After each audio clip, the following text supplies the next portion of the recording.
Di mana Allah itu, katakan, Allah itu Dekat. dekat, sangat dekat. Dan Allah akan perkenankan setiap doa yang berdoa kepada Allah. Apa tugasnya? Falyastajibuli. Ikuti perintahku. Ikuti apa yang aku senangi. Wal yu'minu bi, dan beriman kepadaku, la'allahum yarsudun, agar kamu mendapatkan petunjuk. Jadi boleh jadi Allah tidak memberi apa yang kamu mau, tapi Allah mengganti dengan yang terbaik untuk dirimu. Dan itu biasanya jauh lebih baik. Di luar ekspektasi kita biasanya. Makanya kadang-kadang di sosmed ada gini ya, nanti kamu akan menangis. Bukan karena dikabulkannya doamu, tapi apa yang Allah beri lebih baik daripada yang kamu minta. Gitu kan? Dan Tala'al badru alaina. Bicara tentang doa, di awal mungkin kita harus coba memahamkan dulu Bamila pentingnya berdoa dalam hidup. Ada 4 alasan yang menjadikan doa itu very urgent untuk kita hadirkan. Sangat-sangat penting. Yang pertama, doa itu adalah ibadah yang paling mudah. Bahkan doa itu adalah intisari ibadah. Ad-du'a'u mukhul ibadah. Doa itu sumber utamanya ibadah. Iya. Betul. Karena dari setiap ibadah ada doanya. Ada doanya pasti, ya. Salat ada doanya, puasa ada doanya, zakat ada doanya, haji ada doanya. Semua ibadah ada doa. Maka sekarang pertanyaannya, berarti setiap kita berdoa ada pahala tidak? Ada. Dan kalau orang memahami ini, berarti dia nggak akan fokus tentang dikabulkan atau nggak dikabulkan. Karena bagi orang yang paham, bukan itu urusannya. Karena doa ini perintah Allah, maka saat dia menunaikannya pasti ada pahala. Ud'uni astajib lakum. Berdoalah engkau kepadaku, niscaya aku akan perkenankan. Bahkan tadi dalam ayat yang Bamila baca, orang-orang yang tidak mau berdoa, dia adalah orang yang sombong. Sayadkhuluna, ya, Allah akan masukkan dia ke dalam neraka jahanam dengan keadaan yang hina. Dakhirin. Maka penting berdoa. Kenapa? Ini kewajiban kita kok. Ini ibadah yang penting. Sumber intisari ibadah kita. Jadi kalau udah begini, pasti semua mau berdoa. Iya. Dan sebenarnya doa itu juga nggak fokus kepada sesuatu yang besar ya. Sesimpel apapun tuh kita berdoa aja sebenarnya. Berdoa saja. Ya termasuk hari ini pemirsa bisa menyaksikan Gapai Kemuliaan. Boleh jadi ini adalah hasil doa-doa kita. Masya Allah. Cara Allah merahmati kita apa? Allah membuat pagi ini terbangun. Kemudian tangan ini ambil remote. Kemudian gitu kan? Nonton TV, ketemu ada yang bening-bening barangkali di situ misalnya. Bukan. Ya, kok menarik kok. Apalagi nanti misalnya masuk di hati gitu, Masya Allah. Jadi semuanya atas rahmat Allah. Dan termasuk ini adalah doa-doa kita. Karena kita selama ini doa pengen dapat kebaikan. Nah, cara Allah mengantarkan kebaikan apa? Membuat kita bisa nonton pagi ini. Iya, betul. Jadi yang pertama, doa itu adalah ibadah yang sangat penting. Yang kedua, doa itu adalah cara kita berkomunikasi dengan Allah. Kalau kita mau berkomunikasi dengan Tuhan, dengan Allah, gimana caranya? Ya doa. Nah, nanti kita pahami, doa itu apa sih? Doa itu memohon dan meminta, bukan memaksa. Ini kata kuncinya. Doa itu memohon dan meminta, bukan memaksa. Siapa yang memohon? Kita. Kenapa kita memohon? Karena kita hamba. Kenapa hamba mohon? Karena hamba itu lemah. Kepada siapa kita minta? Kepada Allah. Kenapa Allah yang kita minta? Karena Allah yang maha kuat, Allah maha besar. Coba pahami posisinya tuh. Yang minta siapa? Kita, hamba. Kenapa kita minta? Ya kita lemah. Karena kita lemah. Nggak mampu. Oke. Terus kepada siapa kita minta? Kepada Allah. Kenapa Allah yang kita minta? Karena Allah yang maha besar. Satu-satunya yang bisa. Oke, sekarang pertanyaannya. Kalau ada doa yang tidak relate dengan maunya kita, yang salah kira-kira kitanya atau Allahnya? Kitanya. Udah langsung terjawab sebenarnya. Iya. Dong. Tapi kadang ada yang suka maksa, ya Allah maunya tetap ini gitu. Itu berarti masih kita belum paham gitu ya. Iya. Belum paham bahwa kita sok tahu aja. Bahwa yang kita minta tuh harus sama dengan kata Allah, kan yang maha tahu aku. Ngeyel gitu. Yang maha besar kan aku, kata Allah. Yang paling ngerti, yang paling paham tentang hidupmu kan aku. kamu kan lemah. Nah, Iya. jadi posisikan dulu Iya gitu loh. lagi. Biar kita tuh, oh iya, doa tuh ibadah. Doa tuh hanya minta dan mohon. Nggak Hasilnya maksa. mah gimana Allah aja. Nah, coba pahami itu tuh akan jauh lebih ikhlas di hati kita. Yang ketiga, doa itu bisa merubah takdir. Ya, betul. Betul. Jadi tidak ada sesuatu yang lebih cepat daripada takdir kita kecuali apa? Doa. Doa. Maka doa bisa merubah ketentuan yang sudah digariskan oleh Allah ketika kita memohon kepada Allah dengan doa. Dan itu bisa Allah, kalau mau Allah ubah ya tinggal kun fayakun aja ya. Kun fayakun. Dan itu Allah maha bisa. Maka di antara sesuatu yang Allah tidak bisa, kata guru saya, Allah tidak bisa mengingkari janji kepada hambanya. Wah, powerful sih. Nah, ini kan kalau kalimatnya dipotong agak bahaya. Agak bahaya, jangan sampai ya, harus full ya Harus konteksnya full. biar dapat. Jadi Oke. kata guru saya, Hilman, ada yang Allah tidak bisa. Apa saya bilang? Ada. Allah tidak bisa mengingkari janji kepada hambanya. Itu kayaknya harus dia di quote ya, di print, ditempel di kamar gitu ya. Supaya itu bisa jadi afirmasi. Masalahnya kadang-kadang tuh kita suka apa ya, berprasangka buruk sama Allah gitu loh. Iya. Kuncinya berarti harus berprasangka Harus prasangka baik, baik karena gitu loh. Allah sesuai prasangka hambanya. Ana inda dhonni abdi. Allah itu sesuai prasangka hambanya kan. Oke. Aku sesuai prasangka hambaku. Nah, yang keempat, pentingnya doa itu adalah karena doa adalah kekuatannya orang beriman. Ad-du'a silahul mu'min. Doa itu senjatanya orang beriman. Mohon maaf lahir batin. Nabi Musa dengan tongkatnya bisa membelah lautan karena the power of doa. Dia berdoa kepada Allah, Allah izinkan terbelah lautan itu. Nabi Ibrahim alaihissalam bisa tidak terbakar oleh api yang panas karena doanya kepada Allah, sehingga Allah mendinginkan api tersebut. Nabi Yunus keluar dari perutnya ikan paus karena doanya. Nabi Adam dipertemukan dengan Hawa di Jabal Rahmah, Padang Arafah, karena doanya. Doa itu kekuatan orang beriman. Doa itu seperti payung. Betul. Payung itu tidak bisa memberhentikan air hujan. Tapi payung bisa membuat tubuhmu terjaga dari air hujan. Itulah doa. Doa tidak lantas membuat hidupmu tidak punya masalah. Ya. Tapi setidaknya doa bisa membuat hatimu lebih tenang ketika menghadapi masalah. Dan itu sebenarnya poinnya ya. Itu poinnya. Jadi kita tuh juga nggak bisa minta, ya Allah jangan berikan masalah. No way. Karena ingat kita bahasan yang sebelumnya bahwa hakikat hidup itu penuh dengan masalah. Iya. Tapi kalau dengan doa itu kita tuh kayak punya backingan gitu ya bahasanya. Backingannya pusat lah. Iya. Gitu kan kalau dalam Bukan bahasa lagi, iya. bahasa sekarang itu kan. Ya langsung yang di atas yang ngatur kita, yang ngurus kita, ya masih kita harus ragu sih. Jadi sebenarnya kita tuh sudah ada masalah, ada solusi. Kalau Iya. kita punya problem ya udah solusinya tuh doa gitu Betul, ya. betul. Kita banyakin aja doanya Betul. berarti. Jadi ya. dan nanti kita juga jangan menyimpulkan kita udah doa kok, tapi kok masalah masih ada. Oke. Memang Allah tidak berjanji masalahmu hilang, tidak. Tapi setidaknya ketika kamu sabar, kamu kuat, Baik. kamu akan lebih lapang aja sih ngejalani itu semua. Oke. Dan itu jauh lebih penting menurut saya. Oke, iya betul. Jadi kita harus benar-benar paham. Kalau ada pertanyaan begini, Mbak Mila, lebih penting mana? Dikasih kesempatan berdoa atau dikabulkan doa? Boleh dua-duanya. Iya, Iya. maksudnya kalau masih bisa berdoa aja tuh udah Masya Iya. Allah sih, iya gak sih? Jadi memang kalau ada pilihan yang ketiga tentu dua-duanya. Dikasih kesempatan Maunya ya, berdoa maruk dan sama orang. dikabulkan doa. Iya. Itulah yang diucapkan oleh Amirul Mukminin Umar bin Umar bin Khattab Khattab. radhiyallahu anhu. Kata Umar begini, aku tidak takut ketika doaku belum dikabulkan. Yang aku takutkan adalah saat Allah tidak memberikan lagi kesempatan kepadaku untuk berdoa lagi. Dan mohon izin, mohon maaf, kecenderungan biasanya manusia tuh kalau udah dikabulkan doanya, Iya. jadi nggak doa lagi. Iya, suka ya udah semuanya udah kita dapatkan Iya. gitu. Aku butuh apa lagi gitu kan kadang-kadang tuh manusia gitu. Iya. Gitu.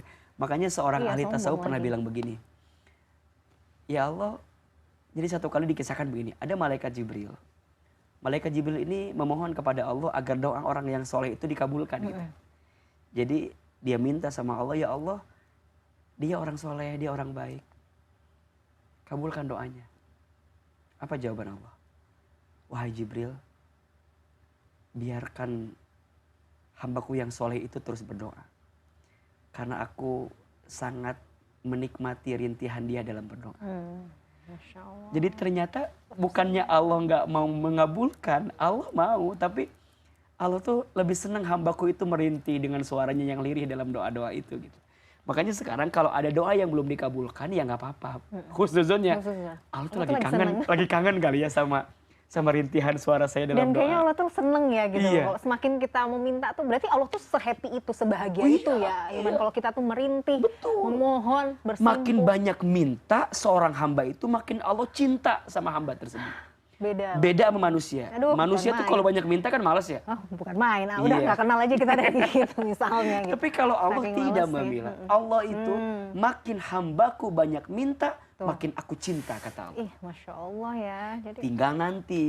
Tetap dong kalau manusia biasa maunya kan, tapi kan maunya dikabulkan gimana caranya? Maka nanti ada 5 cara agar doa lebih cepat dikabulkan. Oke, kita bahas. Satu.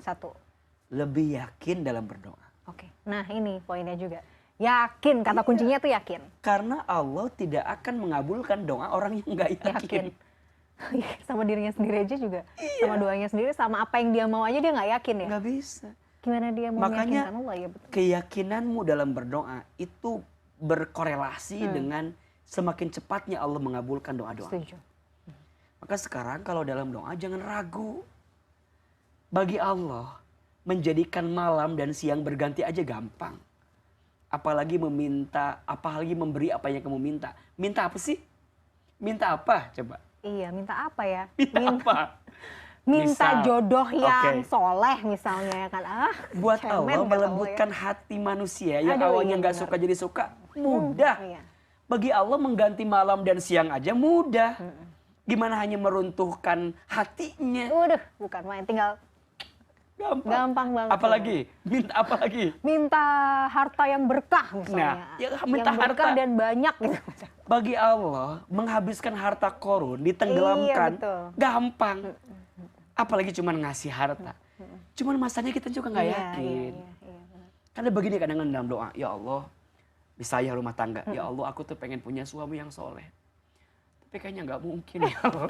jadi dia tuh minta sendiri, jawab sendiri. Saya aja yang denger tuh kadang gimana sih ini minta gimana Allah gitu ya. Makanya Allah akan mengijabah doa sesuai keyakinan daripada orang yang berdoa. Nanti yang kedua nih, sempurnakan lagi, kuatkan dengan amal soleh. Udah betul. Jadi Allah itu akan mengabulkan doa orang yang yakin, orang yang beriman, dan orang yang beramal soleh. Wa yastajibul ladina amanu wa amilus solihat. Dan Allah akan mengijabah orang-orang yang yakin beriman dan beramal soleh. Surat Asy-Syura ayat 26. Ya. Maka dalam ayat yang lain, Al-Baqarah 186, wa idza sa'alaka ibadi anni fa inni qarib ujibu da'watad da'i idza da'an falyastajibu li wa liyu'minu bi la'allahum yarshudun. Dan apabila mereka bertanya, di mana Allah itu? Katakan, Allah itu dekat. Sangat dekat. Dan Allah akan perkenankan setiap doa yang berdoa kepada Allah. Apa tugasnya? Falyastajibu li. Ikuti perintahku. Ikuti apa yang aku senangi. Wal yu'minu bi, dan beriman kepadaku, la'allahum yarsudun, agar kamu mendapatkan petunjuk. Jadi boleh jadi Allah tidak memberi apa yang kamu mau, tapi Allah mengganti dengan yang terbaik untuk dirimu. Dan itu biasanya jauh lebih baik. Di luar ekspektasi kita biasanya. Makanya kadang-kadang di sosmed ada gini ya, nanti kamu akan menangis. Bukan karena dikabulkannya doamu, tapi apa yang Allah beri lebih baik daripada yang kamu minta. Gitu kan? Dan sebenarnya kalau kita mau merenung dulu deh gitu ya, kayaknya kita juga harusnya memang tidak pernah kecewa berdoa sama Allah ya. Apakah Allah pernah mengecewakan kita? Enggak pernah. Coba sekarang kita bandingkan. Bandingkan ya Mbak Mila. Antara yang kita minta dan belum Allah berikan, dengan apa yang tidak kita minta tapi Allah berikan. Lebih banyak yang mana? Ya kita minta tapi Allah berikan luar biasa.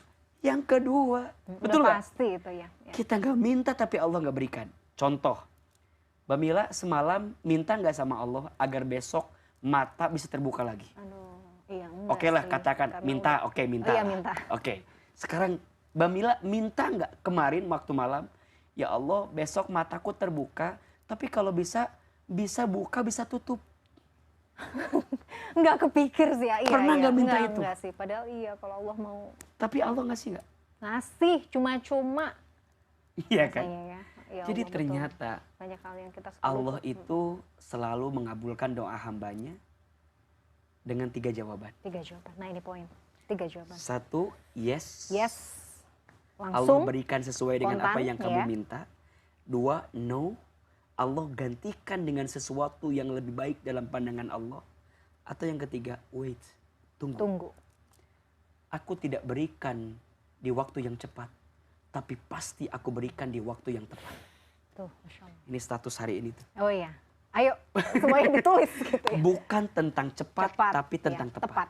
Setuju. Makanya dikuatkan dengan amal soleh. Itu adalah cara Allah mengabulkan kita lebih cepat doa-doanya. Tapi setuju sih ya. Ini maksudnya relate dengan pengalaman pribadi ya. Jadi kalau misalnya kita punya hajat nih, kita sudah berdoa. Kita mungkin awalnya mungkin nggak terlalu yakin. Jadi level keyakinan itu kan bisa bertambah, bisa berkurang ya. Salah satu yang bisa kemudian menebalkan rasa yakin kita tuh memang dengan amal soleh. Jadi semakin banyak kita melakukan amal soleh, tingkat keyakinan tuh juga akan semakin makin nambah. kuat. Makanya kan di antara amal solehnya apa? Ya perbaiki sholat. Terus ada juga hadis yang mengatakan undanglah hajatmu dengan sedekah. Betul. Kan sedekah amal soleh. Terus terangilah rumahmu dengan baca Quran. Itu kan juga amal soleh. Jadi kumpulkan amal soleh sebanyak-banyaknya akan menguatkan doa-doa kita dikabulkan lebih cepat oleh Allah. Oke. Yang ketiga. Iya, yang ketiga agar doa lebih cepat dikabulkan adalah tinggalkan sesuatu yang haram. Tinggalkan dosa, tinggalkan maksiat. Karena di antara yang menghambat doa itu dikabulkan masih ada sesuatu yang haram yang kita makan, yang kita lakukan. Maka tinggalin itu, ya. Nah yang keempat, harus lebih ikhlas dalam doa. Maksudnya apa? Ya belajar untuk lebih menyandarkan apapun itu sama Allah gitu. Ikhlas gitu. Perhatikan adab-adab berdoanya yang baik. Berdoa di waktu yang tepat, di tempat yang tepat, dengan cara yang tepat. Ada 5 caranya nih dalam berdoa. 1, memuji Allah. Memuji Allah. Muji Allah. Panggil Allah. Sesuai dengan misalnya kita punya hajat tertentu, kita panggil nama boleh, Allah. Boleh kan ada Asmaul Husna tuh. Betul. Kita bisa menggunakan Asmaul Husna sebagai cara kita memanggil Allah. Kalau kita pengen dimudahkan rezeki, ya Allah, ya Razzaq. Kalau pengen dilapangkan urusan, ya Allah, ya Wasi', yang maha melapangkan. Kalau pengen dilembutin hatinya, ya Allah, ya Latif. Kalau pengen disayang, ya Allah, ya Rahman, ya Rahim. Jadi mujinya begitu. Kalau pengen kaya, ya Allah, ya Ghani, ya Mughni. Gitu. Jadi sebenarnya udah semuanya ya. Tinggal pilih aja gitu loh bahasanya, tinggal tergantung kita maunya makanya, tuh apa gitu. Asmaul Husna itu penting. Barang siapa yang suka membaca dan menghafalnya, maka Allah akan haramkan tubuhnya dari siksa api neraka. Iya ya, ibarat kata aduh. Jadi kalau doa tuh kadang suka lama tuh dinyebut-nyebut nama itu. Ya sesuai dengan kita mau gitu. Karena makin mesra kita manggil tuh kan makin dalam. Oh iya, kan kalau dalam rumah tangga aja dengan panggilan sayang. Ibaratnya kan begitu kan. Sayangku dan segala macam lah. Ini sama Allah gitu. Semua coba apa yang kita minta. Mau apa sih? Pengen terjaga, ya Allah ya Hafiz. Pengen dikasih kesabaran, ya Allah ya Sabur. Pengen dikasih nikmat syukur, ya Allah ya Syakur. Jadi semuanya tuh ada gitu. Pengen dikasih petunjuk, ya Allah ya Hadi. Makanya kalau di sosmed AA tuh perhatikan, pasti di caption tuh ada di ujung tuh bisa doa pakai asma itu. Oh iya betul. Itu salah satunya ya. Iya. Jadi mengamalkan setidaknya. Nah jadi harus lebih muji Allah. Yang kedua, sholawat. Jadi sholawat itu adalah wasilah agar doa kita lebih cepat sampai. Menggunakan asma, menggunakan nama Nabi Muhammad sebagai teladan dalam hidup kita. Jadi alhamdulillahirabbil alamin. Allahumma sholli ala sayyidina Muhammadin. Itu yang paling sederhana ya. Baru yang ketiga nanti adabnya adalah merendahkan diri di hadapan Allah. Menghinakan diri. Ya Allah yang maha kuat, hamba lemah ya Allah. Ya Allah yang maha tahu, hamba bodoh ya Allah. Gitu. Jadi kitanya ya Allah yang maha pengampun, hamba banyak dosa ya Allah. Jadi kita menghinakan diri. Jangan sebaliknya, kadang-kadang di depan Allah kita malah menyombongkan diri. Merasa karena udah melakukan banyak hal gitu misalnya. Ya Allah, hamba kan sudah tahajud ya Allah. Emang Allah nggak tahu? Juga tahu kali, gitu. Nggak usah disebutin Nggak usah gitu. di-mention gitu. Jadi merendahkan diri. Jadi satu memuji, dua bersolawat, tiga, yang tiga menghinakan diri. tadi ya, yang keempat menyampaikan maksud doa kita apa. Okay. Lebih rinci, lebih bagus. Lebih fokus, lebih bagus. Dan ternyata semua doa itu sudah diajarkan dalam Al-Quran. Semua doa ya? Iya. Mau doa apa ada semua. Iya. Jadi kita nggak usah ngide-ngide bikin sendiri ya. Bisa. Ya boleh juga sih boleh sebenarnya aja, kalau dalam kebaikan pengen ya. lebih paham, pengen lebih paham isi doa. Dan boleh nggak doa pakai bahasa Indonesia? Boleh. Karena doa itu meminta, memohon. Jadi yang minta tuh harus ngerti yang diminta apa gitu. Nah nanti yang kelima, berprasangka baik dalam berdoa. Nah itu penting ya. Nanti balikin, ya Allah, hamba sudah meminta tapi hamba yakin Engkau lebih tahu apa yang hamba inginkan. Oke. Jadi sebenarnya misalnya dalam proses doa ini ya, Allah mungkin belum menjawab atau belum mengabulkan. Itu tuh sebenarnya kayak kita tuh sedang apa ya? Sedang ngumpulin ya, memperberat timbangan pahala ya sebenarnya. Betul. Jadi bukan lagi ya Allah ini kok kitanya yang kemudian gelisah, kenapa Allah nggak segera gitu. Tapi sebenarnya kita tuh justru lagi memberatkan pahala timbangan amal soleh kita ya. Betul. Makanya tugas kita hanya berdoa. Setelah berdoa itu ya tadi kita beramal soleh. Yakin dalam doa, tinggalkan yang haram, ikhlas dalam doa, prasangka baik. Iya. Nanti hasilnya terserah Allah. Maka disebutkan dalam hadis, kalau kita sudah berdoa, sudah maksimal dan belum dikabulkan, maka boleh jadi cara Allah membalas semua doa-doamu bukan di dunia. Tapi nanti Allah akan gantikan dengan surganya Allah Subhanahu wa Ta'ala. Itu bukan lagi. Maka dikisahkan dalam sebuah riwayat itu, ada seseorang yang ketika nanti di surga terkaget-kaget dengan kelas yang dia dapatkan dari surganya. Kemudian dia bertanya, ya Allah, amalan apa ini yang membuat hamba ada di tempat VIP begini? Amalan apa ya? Maka Allah menyampaikan, bidu'aikum lam yustajab fid dunya. Karena doa-doa kamu yang belum sempat aku ijabah di dunia, tapi engkau tetap berdoa kepada aku. Maka aku gantikan cara mengabulkannya bukan saat di dunia, tapi aku gantikan di sini. Inilah balasan terbaik yang aku berikan untukmu yang tidak pernah berhenti doa kepadaku. Nah itu yang paling